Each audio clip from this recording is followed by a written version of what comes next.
This was the precise moment the earthquake struck the province of Elazığ.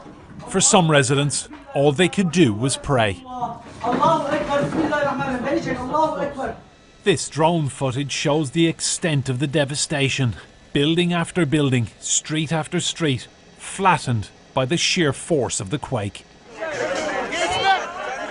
Survivors rushed into the streets for safety and began frantically searching through the rubble for their neighbours and friends. Local search and rescue teams set to work immediately, and more than 400 more are on their way to this region, which is remote and sparsely populated, some 340 miles east of the capital Ankara. According to the first damage assessments, it was seen that 4 buildings in Elazığ city centre and 1 in Maydangezin, 5 buildings in total collapsed, and there are several other heavily damaged structures. Our teams are rapidly doing further damage assessments.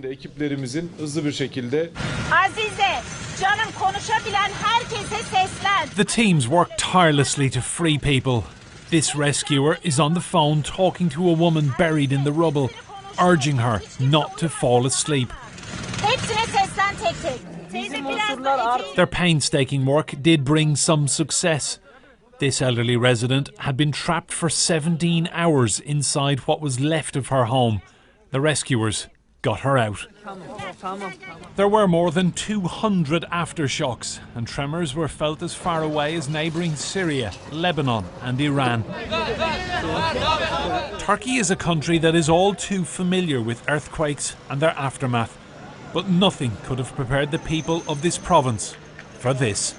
Enda Brady, Sky News.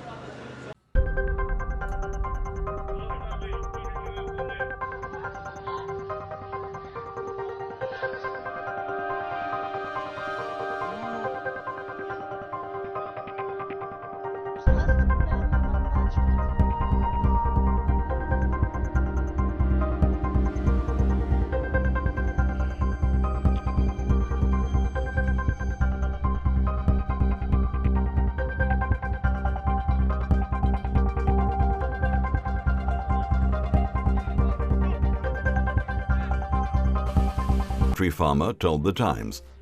The Philippine Institute of Volcanology and Seismology increased its threat level for Taal volcano to 4 out of 5, saying that a hazardous explosive eruption could happen at any minute. Meanwhile, we continue to see unusual earthquake activity all over the globe.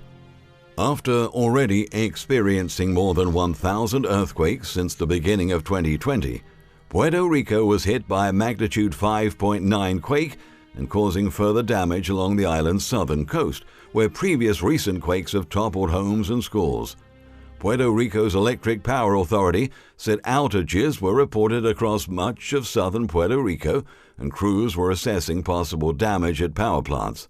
Barbara Cruz, a prosecutor who was in the southern coastal city of Ponce when the new quake hit, said concrete debris hit the sidewalk as buildings continued to crumble.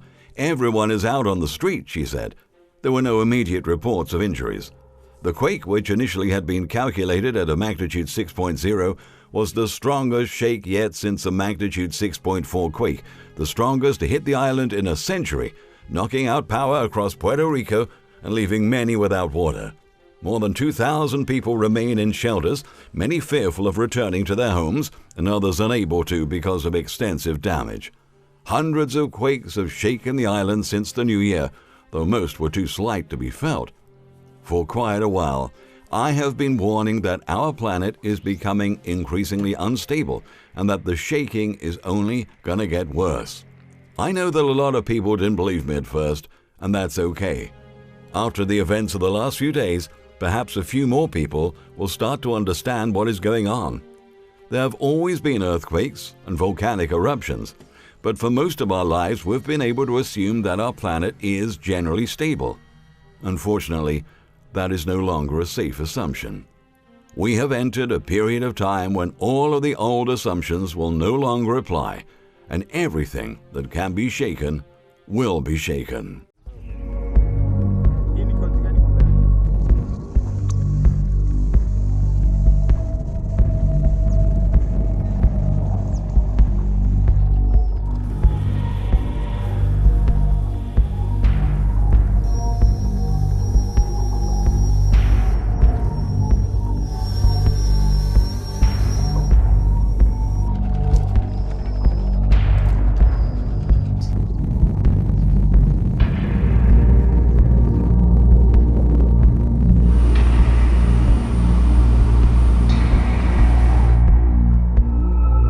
it is practically impossible or mockery to intelligence of humankind that this one can be used to control swarms of billions of insects that are destroying our crops and our pasture.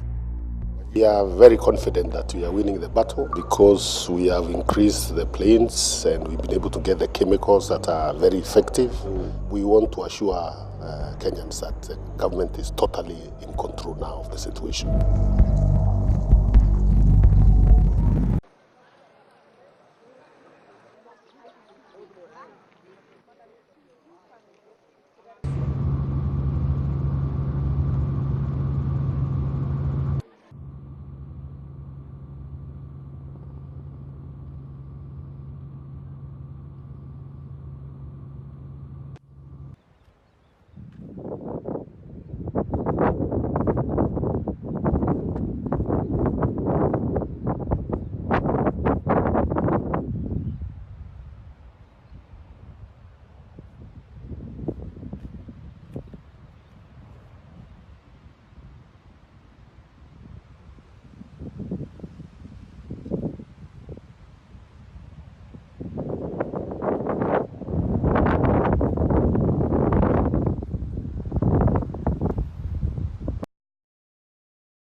Australia was pummeled with golf ball-sized hail after a massive dust storm tore through the southeast.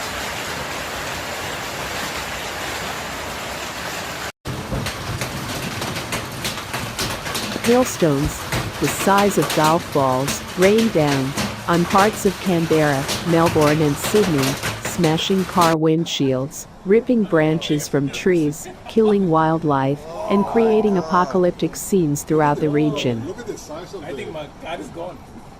Look at the size of the hail is huge.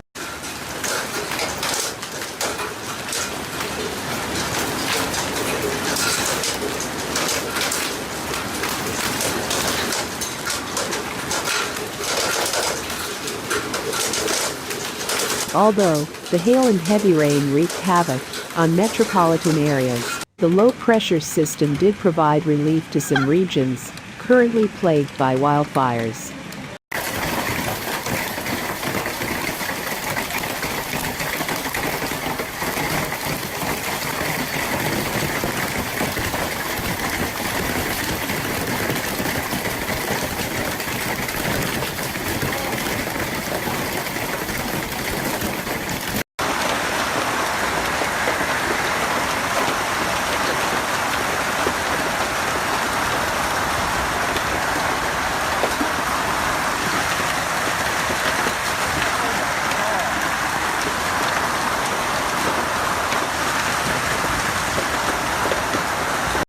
The aftermath of a freak storm. Rafters were left exposed and insulation littered the front yard of this Clifton home. Just unlucky, I suppose. Yeah, be a lot of other things blown around, a lot of sheets of iron and stuff. A father and his daughters were trapped inside by live wires before crews were able to get them out safely. What I saw from the station was a bit of light hail and just light rain and plenty of wind, but when I got down here and saw that, it's pretty devastating for the people that live in that house. Residents say the storm came out of nowhere. It must have been a bit of a twister in it because it's gone against the storm, gone sideways against the storm here. And it packed a punch.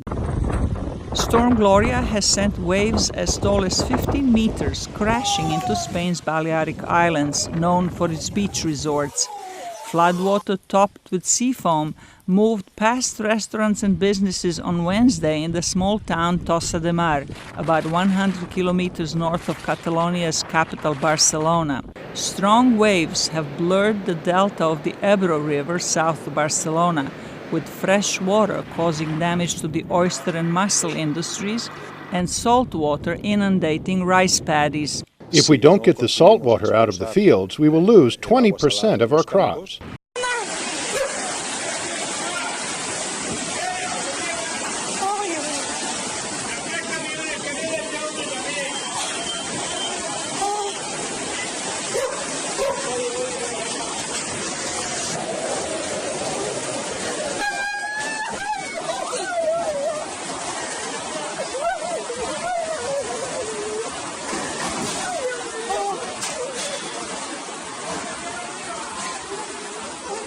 So it's just about 3 a.m. I've got my mask on in the midst of a rush that essentially they are putting Wuhan, the city limits, under a lockdown. Wuhan in China now on lockdown as the country struggles with fear of a pandemic. Desperate measures to try and contain the deadly coronavirus. More than 11 million people who live in that city now kept from leaving.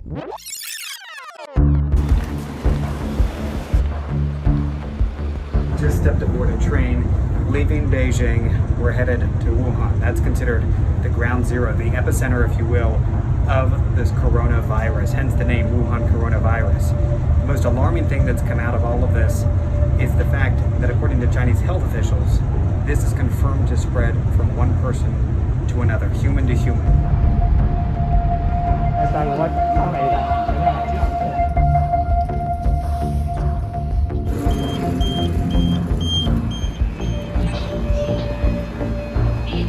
Now we've made it to Wuhan. About a 5.5-hour train ride. We're gonna go check in and get a real assessment of what things are like here.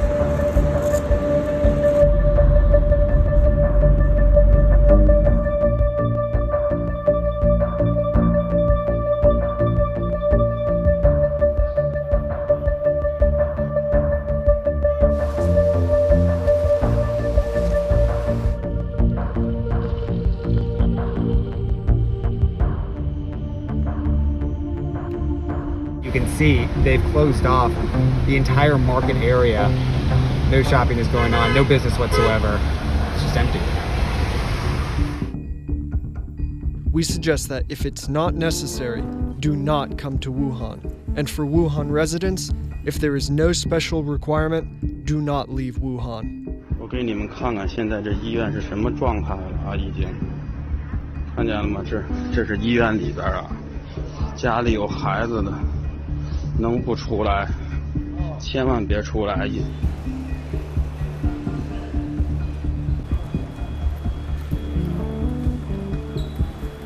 So we have made our way to the train station here in Wuhan. I want to give you an idea. There we are. In a long line of people. It's 4:15 in the morning here.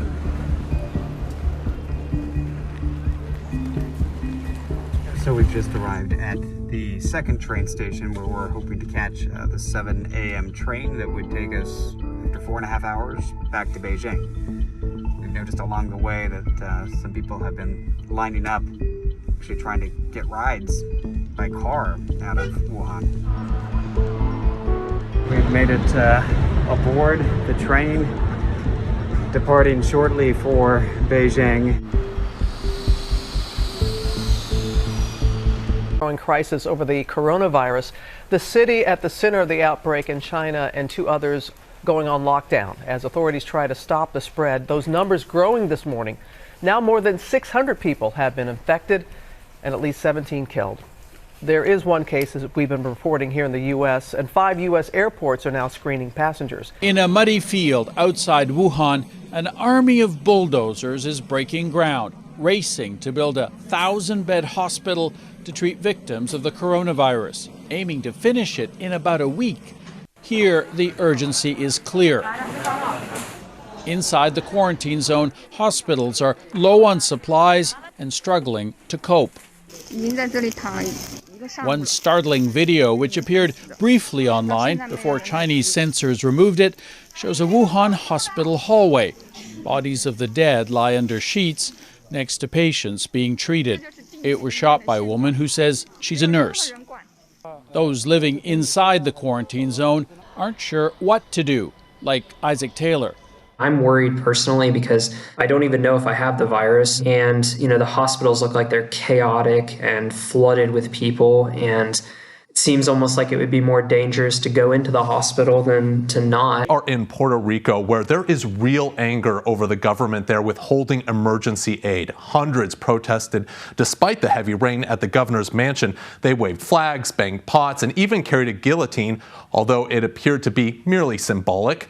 but it underscores the outrage after discovering a warehouse of unused aid aimed at the ongoing earthquakes. Now, Puerto Ricans are debating if they should try to oust the new governor like they did with the previous governor last year over mismanagement of relief. Meanwhile, the territory is still waiting for millions of dollars in federal aid. And finally, we are ending this week in Brussels, where officials have signed off on the United Kingdom's divorce agreement with the European Union. The document will now go to the European Parliament for ratification next Wednesday.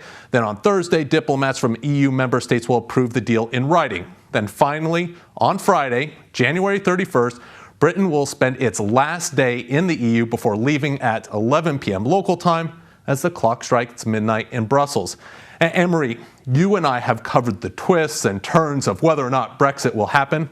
Well, it is. But don't think the drama is over, because we are now entering an even more challenging chapter. The UK will now start negotiating trade deals with the EU, United States, and frankly, anyone else. The United Nations highest court ordered measures to prevent the genocide against Myanmar's Rohingya Muslims. Judges in the Netherlands today called for emergency measures to be taken against the country's military until a further investigation could be launched. Lawyers presented maps, satellite images, and graphic photos to detail what they call a campaign of murder, rape, and destruction by Myanmar's military. Thousands of Rohingya have died, and more than 700,000 have fled to neighboring Bangladesh. Nobel Peace Prize winner and pro-democracy icon Aung San Suu Kyi defended the military's actions in the trial. The court's rulings are legally binding, but rely on United Nations member states to enforce them. Next, we Australians are facing another threat. First the fires, then the floods, now spiders. Experts warn there could be a potential bonanza of super dangerous funnel web spiders. The hot temperatures combined with days of rain have increased the humidity, which creates the perfect conditions to lure the arachnids out from hiding. Australian Reptile Park has said the public has been bringing more of the spiders into drop-off centers than usual. The males are 6 times more potent than the females. The advice from authorities there is, if you're bitten, obviously seek medical attention as soon as possible. Anne-Marie, while these spiders are arguably the most dangerous on the planet, there hasn't been any confirmed deaths since the 1980s. For the first time in its 47-year history, the March for Life will see a sitting U.S. president take the stage to address the rally in person. It's definitely a watershed moment for the pro-life movement, but it's also the latest gesture of support from Donald Trump to a key part of his conservative base, the religious right. As a political bloc, they've stood by him throughout the controversies, despite the divorces, despite the lack of obvious interest in religion. And all of that is because Donald Trump has delivered on one of their key issues, abortion. Since taking office, the man who once called himself very pro-choice has appointed countless of very conservative judges from the lower courts all the way to the Supreme Court. He's also cut federal funding for abortions and has pushed for more laws restricting access to those abortions. And Donald Trump is now hoping that these same conservative voters will once again turn out at the polls. Some of them are already showing their support for the U.S. president, this time in cash. One pro-life political action group, the Susan B. Anthony list, has already announced it was contributing $52 million to the U.S. president, as well as other pro-life Republican candidates throughout this 2020 election cycle. All of us here today understand an eternal truth. Every child is a precious and sacred gift from God.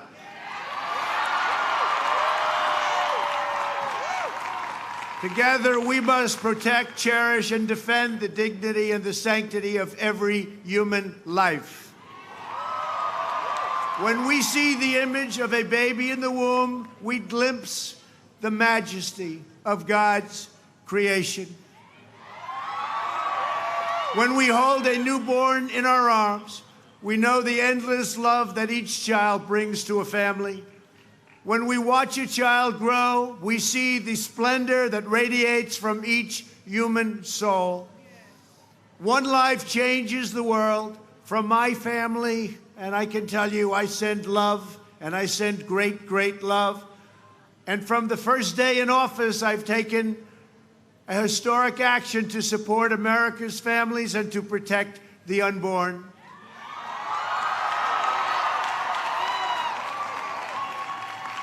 And during my first week in office, I reinstated and expanded the Mexico City policy, and we issued a landmark pro-life rule to govern the use of Title X taxpayer funding.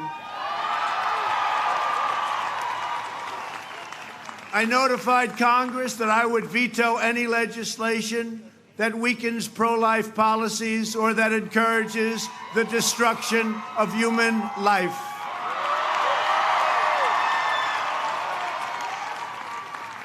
At the United Nations, I made clear that global bureaucrats have no business attacking the sovereignty of nations that protect innocent life.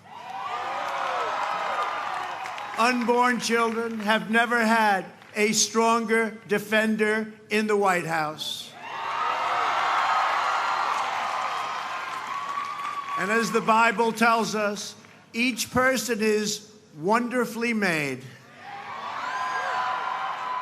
We have taken decisive action to protect the religious liberty. So important, religious liberty has been under attack all over the world and, frankly, very strongly attacked in our nation. You see it better than anyone, but we are stopping it, and we're taking care of doctors, nurses, teachers, and groups like the Little Sisters of the Poor. Vice President Mike Pence, joined by his wife and daughter-in-law, visited Pope Francis today at the Vatican. Your Holiness, what a great honor. During their visit, the Vice President extended President Donald Trump's warmest greetings. U.S. Ambassador to the Holy See, Callista Gingrich, and her husband, former U.S. Speaker of the House Newt Gingrich, were also there. After exchanging gifts and upon leaving, the Holy Father asked Vice President Pence to never forget to pray for him. After the Vice President's meeting with Pope Francis, he spoke exclusively to EWTN Vatican Bureau Chief Alan Holdren. They spoke about today's meeting as well as Pence's personal campaign to protect life and the voice of the church in Venezuela. Mr. Vice President, you spent about an hour with the Holy Father Pope Francis today. What did you discuss? Well, it was a great privilege for me to spend time with Pope Francis and to be able to do so on a day that literally hundreds of thousands of Americans, including many Catholic Americans, are gathered on our National Mall in Washington, D.C., standing up for the right to life. Was a particular joy for me. And to hear his passion for the sanctity of life, to hear that American bishops were coming to him this month and speaking about their determination to see the church in the United States continue as it's always done, to stand without apology for the sanctity of human life, was a great privilege. How can the U.S. government work together with the Holy See and the entire world, really, to promote this sanctity of life and work against abortion and also euthanasia? Well, I believe that the church in the United States has been a bulwark of the right to life movement since Roe versus Wade was first adopted by our Supreme Court in 1973. In fact, on the National Mall today, among those hundreds of thousands of young people will be an enormous number of Catholic youth. They'll be waving the banners of their parishes. They'll be waving the banners of their Catholic schools. And I think continuing to educate young people about the unalienable right to life and the fact that every child is a gift from God has been the contribution the church has made to this cause. And the truth is that in the United States, we see more young people every day embracing the right to life. The numbers are growing. I know the church is playing a critical role in that. And I know we'll continue to until we reach that day that we restore the sanctity of life to the center of American law. And we'll carry that message throughout the world. You've personally been involved with many marches for life now, even as Vice President. Why have you taken this on as your sort of personal campaign as well? Well, for my wife and me to stand for life in the public square is a calling. It's a calling of our convictions. It's a calling of our faith. We think it's the most pressing moral issue of our time. And throughout our years in Congress and as a governor and now as Vice President, I've sought to stand for the right to life and to stand with all of those who cherish the unborn. But I have to tell you, I couldn't be more proud to be vice president to the most pro-life president in American history. I mean, as we gather here in Rome today, President Trump will go to our national mall and be the first American president to ever address the March for Life in person. And that's no real surprise when you see President Trump's record for life, whether it be ending the Mexico City policy, providing funding for organizations that promote or support abortion around the world, defunding the largest abortion provider in America, or appointing principled conservatives to our courts. One step after another, President Donald Trump has stood consistently for the right to life. And going back to your meeting with Pope Francis today, did you speak about the tensions between the United States and Iran? He has spoken about this and has invited both parties to dialogue. Today in my discussions with Pope Francis, we spoke about a number of issues, including the Pope's great concern for Christian and religious minorities in Iraq and across the Nineveh Plain. I told the Pope that we're very proud to work with many Catholic charities as we help to rebuild Christian communities that were so set upon through ISIS and terrorist action in the region in recent years. We've really partnered with the Knights of Columbus and other organizations across the region to make it possible for those Christian communities to come back and to have vibrant communities, not only Christian but Yazidi communities. And the Pope shared with me his great passion for religious persecution and for religious minorities across the Middle East. We also, though, talked about Venezuela. Pope Francis is a son of South America, and I wanted to better understand his insights about how we can together work as a global community to help restore democracy for the people of Venezuela. As I stand here today, the dictatorship of Nicolas Maduro has impoverished their country. Nearly 5 million people have fled Venezuela to neighboring countries. The poverty and deprivation there in what was once one of the wealthiest countries in our hemisphere is a tragedy. And I sought a Pope Francis counsel about how we can work more closely with him and with the church in Venezuela and across South and Central America to really continue to bring the kind of pressure to bear from the ground up that will make it possible for the people of Venezuela to have a new birth of freedom. The reality is that the National Assembly has named Juan Guaido now more than a year ago as the interim president, and democracy is waiting in the wings in Venezuela. But it will take all of us, and I trust the consistent and courageous voice of the church in Venezuela to see liberty restored. Thank you so much, Mr. Vice President. Thank you. Father God, we thank you for this food. We ask you to bless it.